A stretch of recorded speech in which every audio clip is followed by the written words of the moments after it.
आपण ही रानातली जी अळंबी आणलेली होती ती आता आपण व्यवस्थित क्लीन करून घेणार आहोत. तर यांना अशी ही माती वगैरे पूर्ण असते. तर ही आपण कोमट पाणी जरा घ्यायचं, जरा थोडंसं जास्त पण एकदम गरम पाणी घ्यायचं नाही, थोडंसं जरा कोमट पाणी घ्यायचं, म्हणजे जेणेकरून याच्यातले ज्या कीड वगैरे असेल, माती वगैरे असेल, ही पूर्ण निघून जाईल.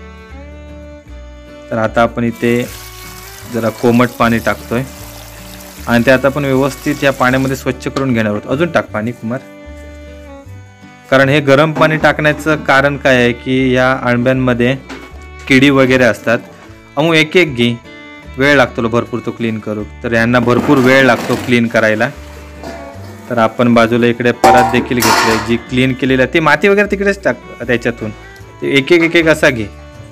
आपण ते एक व्यवस्थित त्याला क्लीन करून इकडे घेणार आहोत. जर तुम्ही एकदम कडकडीत पाणी जर ओतलत ना तर आई हे होतात ना, नरम होतात ही अळंबी आणि आळतात. तर त्यामुळे जास्त गरम पाणी टाकायचं नाही. तर आपण आता घमेल भरून पाणी घेतलं आहे आणि आता व्यवस्थित आपण हे क्लीन करून घेणार आहोत. कीड वगैरे काय असेल तर ते आपण सुट्टी करून घेणार. आपण आता हे साफ करण्यासोबतच ही अशी कट करून देखील घेणार आहोत, जेणेकरून या मशरूम्समध्ये कीड वगैरे कोणती असेल ना तर ती देखील आपण त्यावेळेस बाजूला काढून टाकू आणि मग आपण नंतर यांची भाजी करणार आहोत. ह्या पूर्ण ह्या मशरूममध्ये कीड आहेत, तर ह्या सांभाळून काढाव्या लागतात. म्हणून आपण ज्यावेळी आता क्लीन करतोय ना तर त्यावेळी हाताबरोबर आपण कट करून घेतोय त्यांना. तर ते कीड आपण काढून टाकणार आणि आपण इकडे आता अशा ह्या कट करून घेतलेल्या आणि हे आपण आहे परत धुणार काय. आणि हे कट करून झाल्यानंतर आपण परत एकदा अशाच कोमट पाण्यात टाकणार आहोत. 1 तास लागला बरोबर. आणि अळंबी आता आम्ही पूर्ण क्लीन करून त्याचे तुकडे करून घेतलेत. तर आपण आता ही जे उरलेलं सर्व आहे घाण ते आपण फेकून देणार आणि त्याच्यानंतर ही अळंबी परत कोमट पाण्यामध्ये टाकून आपण धुवून घेणार आहोत. आपण आता परत कोमट पाण्यामध्ये टाकलंय, जरा थोडंसं गरम पाणी घेऊन आणि चांगली आता आपण परत ही धुवून घेणार आहोत.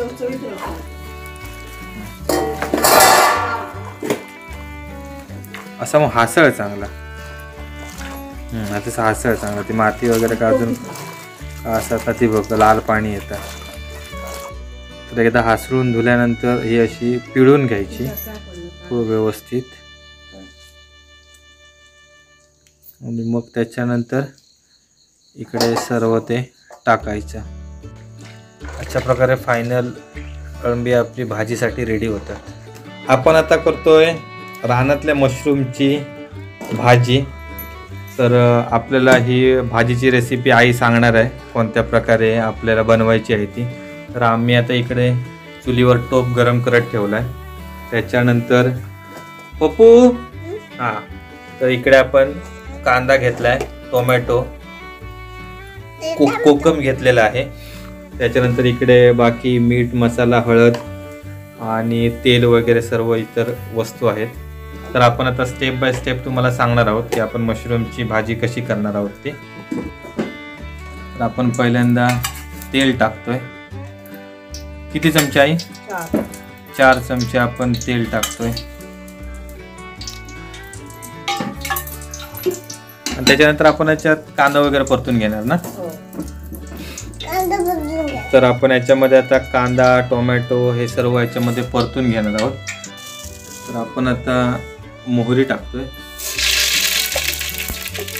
तडतडली आहे चांगली, म्हणजे तेल व्यवस्थित आपलं गरम झालं.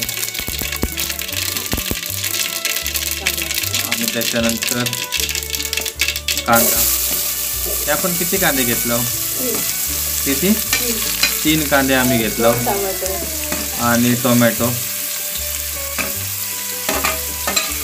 हे आपण सगळं एकत्रच टाकलं आणि त्यात आपण चांगला परतून घेतलं.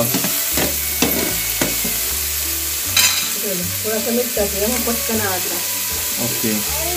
तर आपण याच्यामध्ये आता थोडंसं मीठ टाकणार जेणेकरून लवकर आळेल ती भाजी.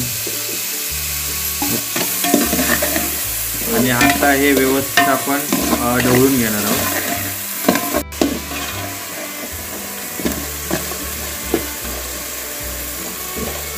आता जरा थोडंसं टोमॅटोला पाणी सुटायला लागलंय मीठ टाकल्यामुळे आणि कांदा देखील जरासा लालसर होतोय. आपण अजून 1 ते 2 मिनटं हे चांगलं व्यवस्थित ढवळून घेणार आहोत. तर पपुले आता हळद टाकते. पपुले किती चमचे हळद टाकतला? 2 चमचे. एक नंबर. हा आता तू शांत देवासारख्या इकडे ह्या पाटावर बस बस. हा आता तू इकडे तिकडे लुडबुड करायची नाही, कळलं? हळद टाकूक दिली ना तुका. हा मग आता डायरेक्ट भाजी खायची. हा आता हळद टाकल्यानंतर आपण जो लाल मसाला ना, गरम सामान मसाला. ओके, तर हे गरम सामान मिक्स केलेला मसाला आहे हा. हा 2 चमचे. ह्याला आणि कलरवाला कुठला? ओके. गरम सामान आणि हे रेग्युलर गरम मसाला. तो मगाशी होता तो लाल मिरचीमध्ये आपण थोडेसे गरम मसाले ॲड केलेले होते आणि हा लाल मसाला. मस्तपैकी पप्पूला इकडे पडलेला असा पाटावरून. हे आपण किती चमचे टाकलं? 2. हे फक्त कलर येण्यासाठी. आणि अजून काय राहिला? छान हे राहू देत कोकम. तर आपण आता हे चांगले मसाले परतून घ्यायचे आणि त्याच्यामध्ये आता आपण ही साफ केलेली अळंबी टाकणार आहोत. पूर्ण टाक, डायरेक्ट टाक.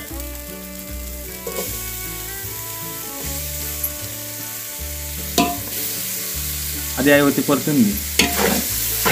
थोडीशी जरा तो मसाला करपायच्या आधी व्यवस्थित जरा परतून घेतोय. आणि ह्या भाजीत आपल्याला पाणी टाकायचं नाहीये कारण अळंब्यांना पाणी सुटतं भरपूर.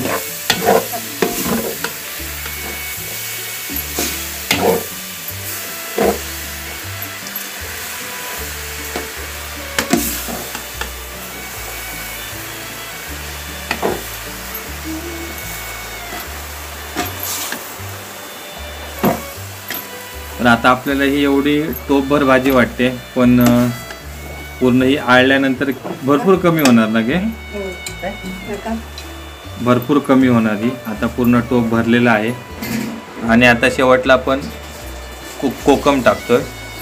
कोकमने जरा ह्या अळंब्यांचा हिवसपणा कमी होईल थोडासा. तर आता आपण चुलीवरून खाली उतरून ही चांगली ढवळून घेतोय कारण ते पूर्ण आपले मसाले आहेत ते संपूर्ण भाजीला व्यवस्थित लागले पाहिजेत. ही सेम फणसाच्या भाजीसारखी आहे सिस्टीम. मोहरीची फोडणी वगैरे, फक्त काय आपण त्याच्यामध्ये कोकम नाही टाकत, कढीपत्ता पण नाही टाकत. मासे पण हिवस ना, काही लोक हिवस म्हणतात का? हां पण हिवस नसतं ती. हिवस नसतं ती. ओके.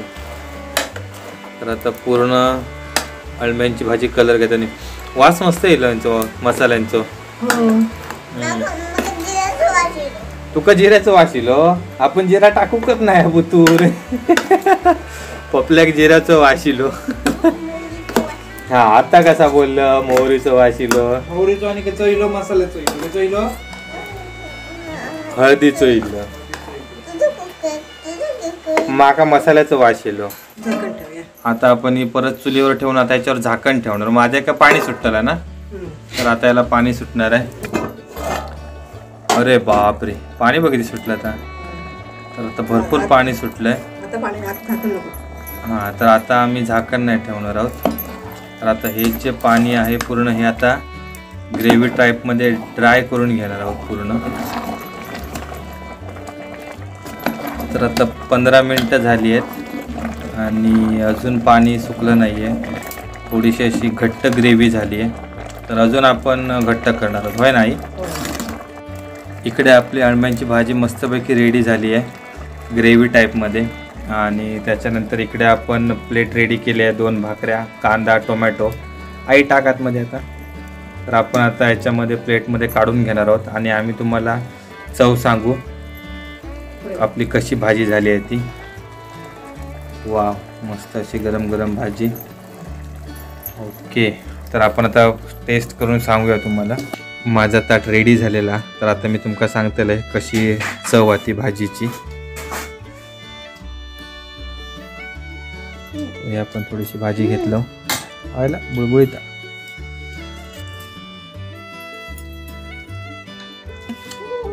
ठीक आहे. मसाले वगैरे चांगले लागलेत, मीठ वगैरे. त्याच्यानंतर अळमीचं पण चांगलं मस्तपैकी असं चव लागता. पाणी उकळवायचं. आणि त्याच्यानंतर कोकम वगैरे असल्यामुळे थोडंसं आंबटपणा. ओव्हरऑल एक नंबर झालेला. तर तुम्ही देखील नक्की ट्राय करा ही रेसिपी आणि कशी झाली ती आमका नक्की सांगा. आणि त्याचबरोबर आमचं सुवर्ण कोकण यूट्यूब चॅनल सबस्क्राईब करा. धन्यवाद.